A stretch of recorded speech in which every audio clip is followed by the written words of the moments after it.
The Iranian hostage crisis under Jimmy Carter's presidency, that was a story that went on for 444 days. Finally ended the morning that Carter relinquished the presidency. I was with him that morning, and as we rode up Pennsylvania Avenue to the Capitol for the inaugural ceremony, the fate of the hostages was still hanging fire. They had been negotiating all night long. Carter had been up all night trying to close the deal to get the hostages released from Tehran, but it still hadn't happened.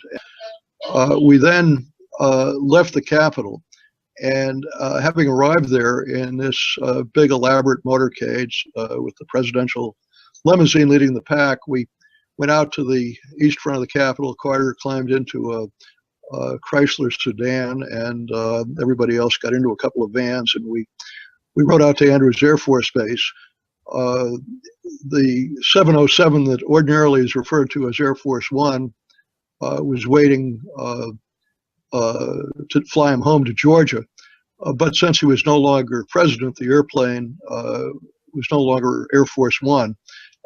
Its radio call sign became Special Air Mission 27,000, which was the tail number of the airplane.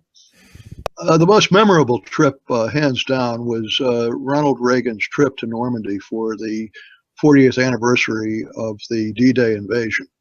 I had a personal connection to D-Day. My uncle landed in the first wave on Omaha Beach in the Dog Green sector, which was the bloodiest sector of the bloodiest beach.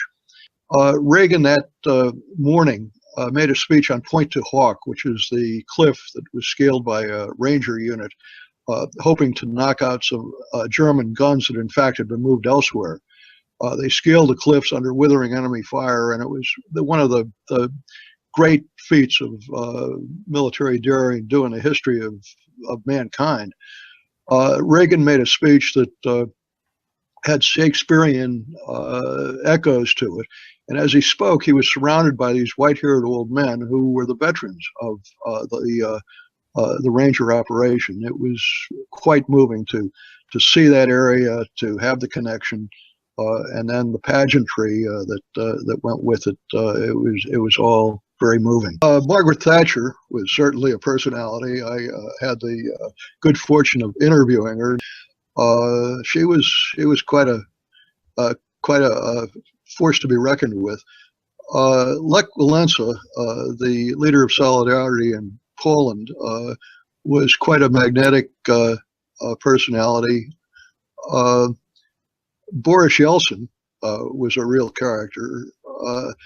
And Mikhail Gorbachev, who I don't think enough credit has been given to. I think he's going to loom much larger in history than he does today. This is the first time in history that an empire collapsed without bloodshed. Well, you were in the White House when the Soviet empire disintegrated and the Iron Curtain came down. What was that like? I had to go in and spend the day at the White House. We had planned a large Christmas dinner. In fact, we had invited a number of guests, and all that went by the wayside. My wife wound up taking our children out to a Chinese restaurant for dinner, and said it was one of the best Christmases she ever had. She didn't have to do any cooking. You are in a bubble in a sense. The press cabin is in the back of the airplane, which is now a Boeing 747. It's a huge airplane, but there are only, I think, 84 seats on the airplane. It's configured in a way that would be unrecognizable to someone used to flying commercially. It has a large living area for the president and the senior staff.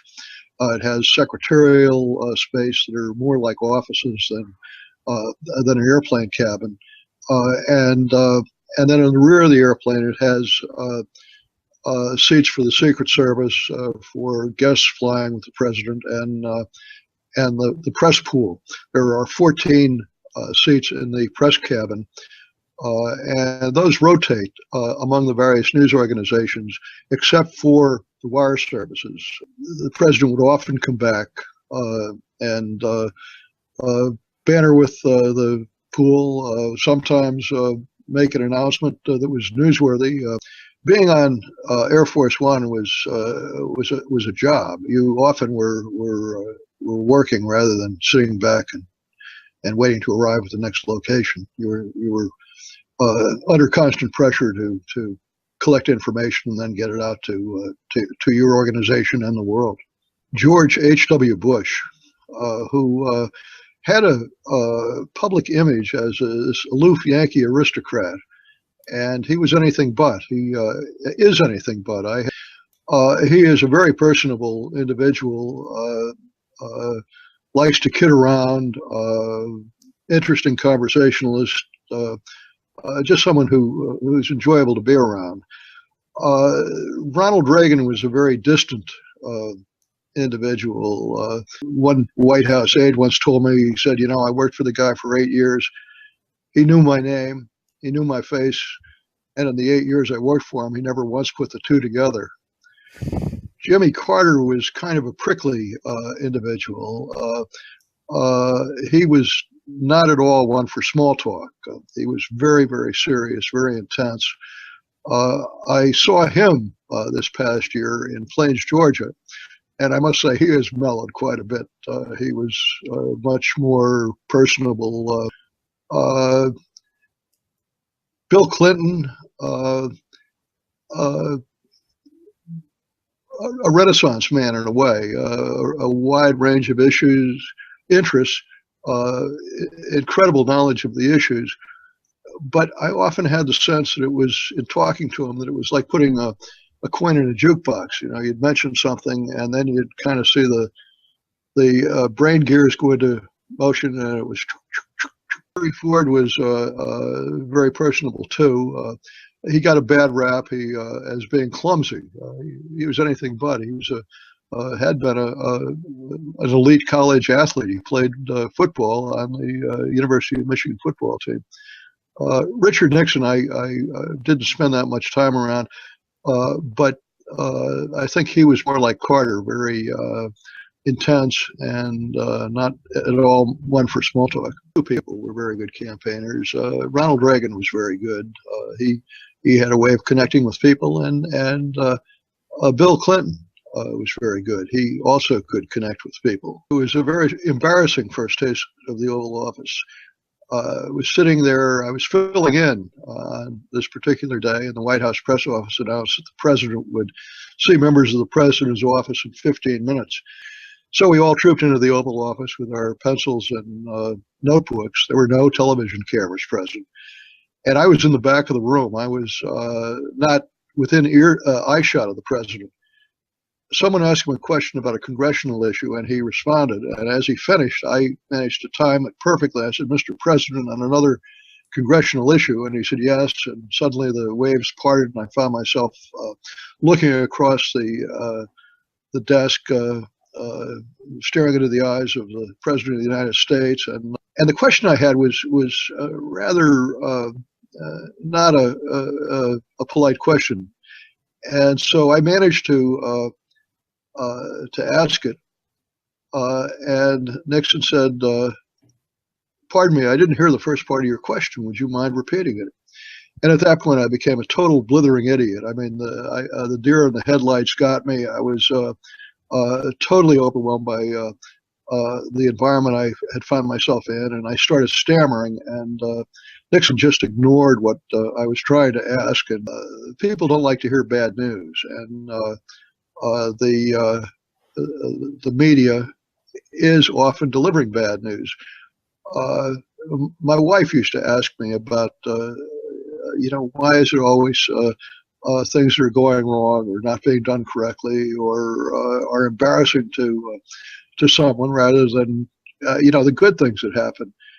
And I said, well, if I got a raise on any given day and then I had a great lunch with an old friend and on the way home, I had a fender bender and did $1,000 worth of damage to my car, what would I tell you about first? Television is a very superficial medium that is really incapable of of bringing the resources and attention necessary to serious critical issues. And I think that's really a problem for our politics and for our country and for our world. What would you say to a young person who might be contemplating the possibility of becoming a journalist? What kind of advice would you give them? Well, I tell them go for it, because I think it's very important. It's critical to have an informed society. The true journalist is a truth teller, often saying and reporting things that make people uncomfortable. There's an old saying that the mission of the journalist is to afflict the comfortable and comfort the afflicted. Can you remember a U.S. president facing as much opposition and criticism as Barack Obama is nowadays while presiding over an economic recovery? I can't remember a U.S. president facing such sustained criticism and opposition as Barack Obama. And I attribute a lot of it, quite frankly, to racism. Political leaders who know better haven't spoken out in his defense. Think of, for example, of a dinner with President Carter later in his presidency. Most of the White House press corps had moved over to Reagan at that point. He was the incoming president, and 2 weeks before the election, 2 weeks before the inauguration, I should say, Carter went back to Plains to set up his office for private life. And a small group of us went with him, and we invited him and Mrs. Carter out for dinner, and to our great surprise, they accepted, with the understanding that the conversation was to be completely off the record, that nothing that was said that evening could be reported. It was an extraordinary evening. Carter talked very candidly about U.S. political figures and world leaders. Any one of dozens of things he said would have been front page news, and we couldn't use any of it. It did, however, give me a very good expense account item, which was dinner with news source, parentheses, President of the United States.